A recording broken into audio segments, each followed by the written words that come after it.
महर्षि, वो विराट कोहली और अनुष्का आए थे। विराज बैठ प्रसन्न हो। जी अभी ठीक। हाँ, नहीं, ठीक ही रहना चाहिए।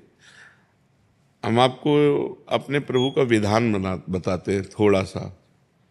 जब प्रभु किसी पर कृपा करते हैं, ये वैभव मिलना कृपा नहीं है, ये पुण्य है।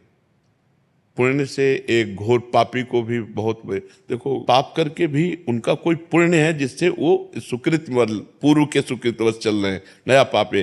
ये वैभव बढ़ना या यश बढ़ना, ये भगवान की कृपा नहीं मानी जाती। भगवान की कृपा मानी जाती है अंदर का चिंतन बदलना, जिससे आपके अनंत जन्मों के संस्कार भस्म होकर और अगला जो है वो बड़ा उत्तम होगा। अंदर के चिंतन से होता है, बाहर से कुछ नहीं होता। मात्र अंदर का चिंतन। अच्छा, अंदर का चिंतन हम लोगों का स्वभाव बन गया बहिर्मुखी। बहिर्मुखी मतलब बाहर, बाहर यश कीर्ति लाभ विजय, इससे हमको सुख मिलता है। अंदर से कोई मतलब नहीं रखता कोई, कोई विरला ही अंदर से। अब क्या होता है, भगवान जब कृपा करते हैं तो संत समागम देते हैं, फिर दूसरी जब कृपा होती तो विपरीतता देते हैं, और फिर अंदर से एक रास्ता देते हैं, ये मेरा रास्ता है, ये परम शांति का रास्ता है, ये शांति का रास्ता नहीं। भगवान वो रास्ता देते हैं और जीव को अपने पास बुला लेते हैं। बिना प्रतिकूलता के संसार का राग नष्ट नहीं होता।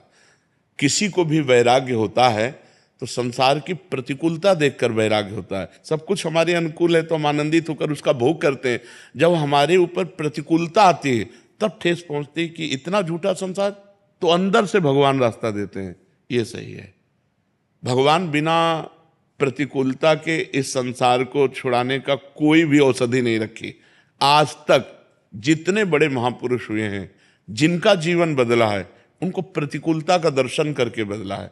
तो कभी प्रतिकूलता आए तो उस समय आनंदित हो कि मेरे ऊपर अब भगवान की कृपा हो रही है, कि मुझे सतमार्ग में चलने की प्रेरणा मिल रही है। अगर सतमार्ग छूटा हो, ये सब तो एक सेकंड के लिए आप विचार कीजिए। अब अपना सुधार कर लो, अपने जीवन को सत्य में ले आओ, तो अगला जो होगा वो बहुत जोर का होगा। चाहे जन्म हो तो श्रीवान कुलवान धनवान वैभव संपन्न ऐसे, और भक्ति की अनुकूलता, भक्ति की अनुकूलता।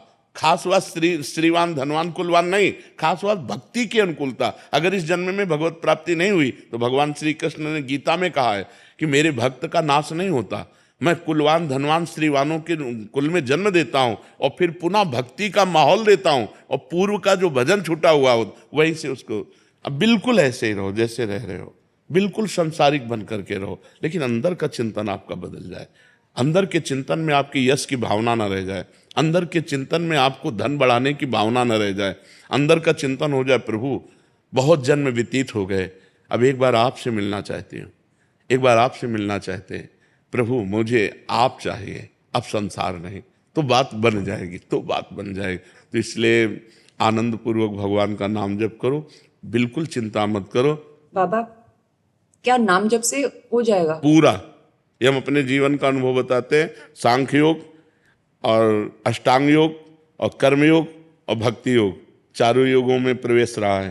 पहले हम सन्यासी रहे हैं 20 वर्ष सन्यासी रहे काशी विश्वनाथ जी।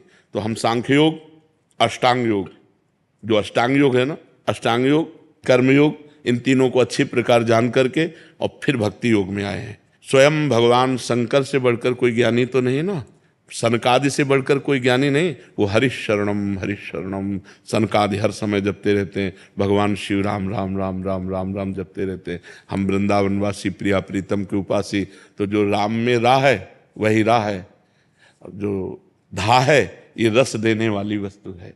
तो हम राधा राधा राधा राधा, मतलब आप ये समझो कि हमारी इतनी तार्किक बुद्धि रही, हमारी श्रद्धालु बुद्धि नहीं रही। सन्यासी की जो बुद्धि होती है वो तर्क प्रधान होती, कसौटी पर कसने पर। तो हम केवल भावुकता में राधा राधा का प्रचार नहीं कह रहे कि हमने सुना और ऐसे ग्रंथों में पढ़ा हो, ऐसे कह रहे, स्वयं स्वाद लेके कह रहे और विश्वास के साथ कह रहे कि यदि आप राधा राधा जपते हो तो इसी जन्म में भगवत प्राप्ति हो जाएगी, इसी जन्म में। जैसे किसी से कहा जाए कि तुम सत्य बोलो, मंदिर में चढ़ के बोलो, तो हम मंदिर में नहीं, हम वृंदावन में बैठे हैं। करोड़ों मंदिर इसकी समानता नहीं कर सकते, भगवान का परम धाम है।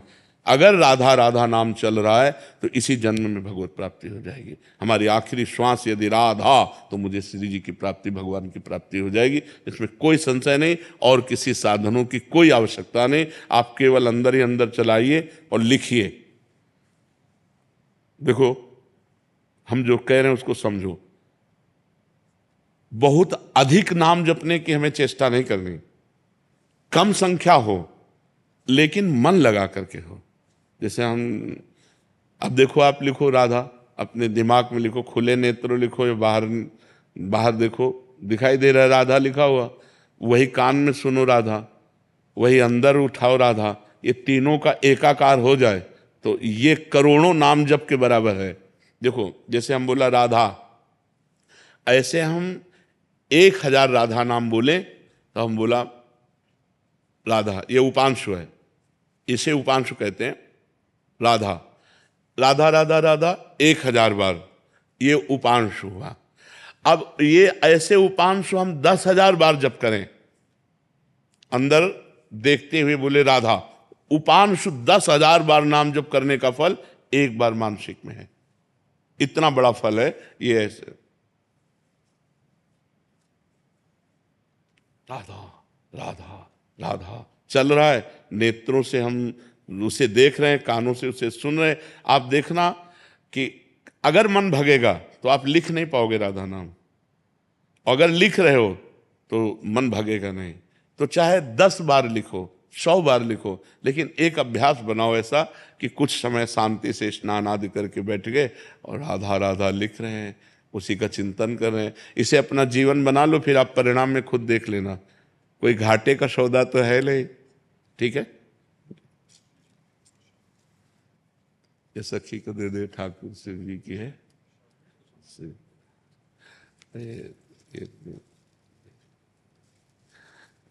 खूब आनंदित रहो, नाम जप करते रहो, प्रसन्न।